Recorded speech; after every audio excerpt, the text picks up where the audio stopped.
मिरजेच्या कृष्णा घाट रोड येथे असलेल्या पारधी वस्तीत लागली आग। आगीत एका घरासह मोटरसायकल जळून खाक।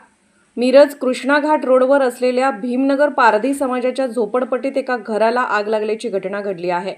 अण्णा निवृत्ती चव्हाण हे सकाळी कामानिमित्त घराला कुलूप लावून बाहेर गेले होते। अचानक त्यांच्या घराला आग लागली। शेजारच्या शेतात कुदरत मुलांनी हे काम करत असताना मुल्ला यांना आग लागल्याचे निदर्शनास आले। तात्काळ महापालिकेच्या अग्निशमन विभागास आग लागल्याबाबतची माहिती देण्यात आली।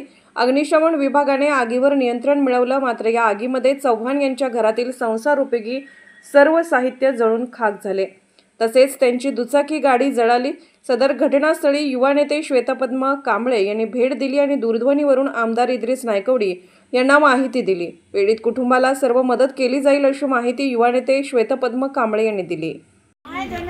मिरज शहरातील कृष्णा घाट रोडवरील भीम वसाहत म्हणजेच इथं पारधी वस्ती नावाने ओळखली जाणारी वसाहत आहे।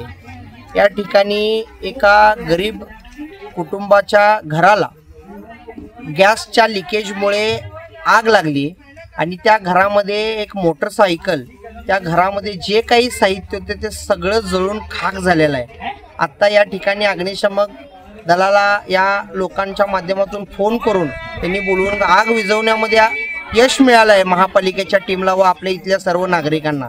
या ठिकाणी कुठल्याही प्रकारची जीवितहानी झालेली नाही, पण गॅसच्या लिकेजच्या माध्यमातून आणि गॅसच्या लिकेजच्या चुकीमुळे ही घटना घडलेली आहे। या पारधी कुटुंबाला आम्ही सर्वजण मिळून न्याय देण्याचं काम करणार आहोत आणि म्हणून जेव्हा मला प्रशांतनं सांगितला, साहेब माझ्या घरी आग लागली आहे, तो मुलगा मला घरापर्यंत बोलवायला आला। मी आल्याला लगेच इकडे आल्यानंतर सगळ्यांशी चर्चा केली। अग्निशामक दलाने त्यांचं काम चांगल्या पद्धतीनं पार पाडलं, पण ह्या कुटुंबाला लागल ती मदत करण्याचं आश्वासन आम्ही या ठिकाणी देतो आहे। आणि इन्शुरन्स असेल, गाडीचं जे काही इन्शुरन्स असेल, इथून पुढे जी काही कायदेशीर मदत त्या कुटुंबाला लागली ते सगळं मदत करण्याची जबाबदारी ही माझी आहे। या ठिकाणी मी जाहीर लोकांच्या समोर सांगतो। मिरज कृष्णा घाट रोड येथे भीम वसाहत येथे आग लागल्याची वर्दी अग्निशमन दलाला प्राप्त झाली होती। त्यानुसार तात्काळ अग्निशमन दलाची गाडी घटनास्थळी पोहोचून संपूर्ण आग विझवण्यात आली आहे। सदर घरामध्ये संसारोपयोगी साहित्य दुचाकी लावलेली यामध्ये जळालेले आहे आणि हे घर बंद होते। ते कामानिमित्त बाहेरगावी गेले असल्यामुळे यामध्ये कुठलीही सुदैवाने जीवितहानी किंवा कुणीही जखमी झालेली नाही। संपूर्ण आग आता विझवलेली आहे आणि त्याचे आता घरचे सगळे आलेले आहेत।